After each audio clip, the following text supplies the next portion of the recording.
अकबर अपने दरबार में बैठे हैं। हवा में ठंडक फैली हुई है। एक ठंडी हवा आंगन से गुजरती है, जिससे हर किसी को ठंड लगती है। और फिर अकबर घोषणा करते हैं, कोई भी यमुना के ठंडे पानी में पूरी रात जीवित नहीं रह सकता। बीरबल अकबर की चुनौती स्वीकार करते हैं, यह दावा करते हुए कि एक गरीब आदमी इस कार्य को सहन कर सकता है।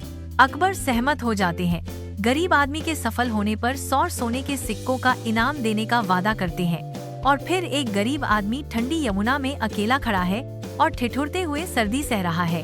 कड़ाके की ठंड के बावजूद वो डटा रहता है, उसका हौसला कम नहीं होता। गरीब आदमी उम्मीद से भरा हुआ वापस आता है, सोचता है कि अब उसे वादा किया गया इनाम मिलेगा। पर एक दरबारी उसे घूरते हुए तिरस्कार से कहता है, ये गरीब भी इनाम मांग रहा है। ये तो बस दूर से महल की रोशनी देख रहा था, उसी की गर्मी से बचा रहा। इसे कोई इनाम नहीं मिलना चाहिए। और अकबर दरबारी की बात मान लेते हैं और वो गरीब को इनाम देने से मना कर देते हैं। हॉल में सन्नाटा छा जाता है। दरबारी बेचैन निगाहों से एक दूसरे को देखते हैं। चारों ओर एक गहरी चुप्पी छा जाती है, जिसमें अजीब सा तनाव महसूस होता है। पर बीरबल चुप रहते हैं, लेकिन उसके मन में बहुत कुछ चल रहा होता है जो उसके शांत चेहरे के पीछे छिपा होता है। और फिर बीरबल अकबर को अपने निवास पर भोजन के लिए आमंत्रित करते हैं।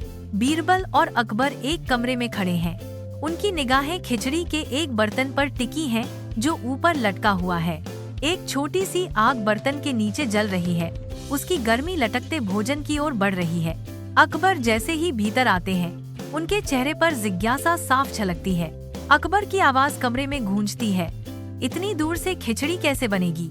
और फिर बीरबल बुद्धिमानी से जवाब देते हैं, जैसे गरीब महल की रोशनी से गर्मी पा सकते हैं, वैसे ही यह खिचड़ी भी पक जाएगी। अकबर खड़े रहते हैं।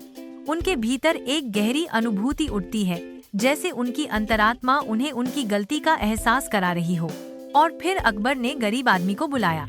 अकबर मुस्कुराते हुए कहते हैं, तुम्हारे हौसले को सलाम है। और फिर वह गरीब आदमी को 100 स्वर्ण मुद्राएं इनाम में देते हैं। अकबर अपने सिंहासन पर बैठे हैं, उनके चेहरे पर प्रशंसा का भाव है।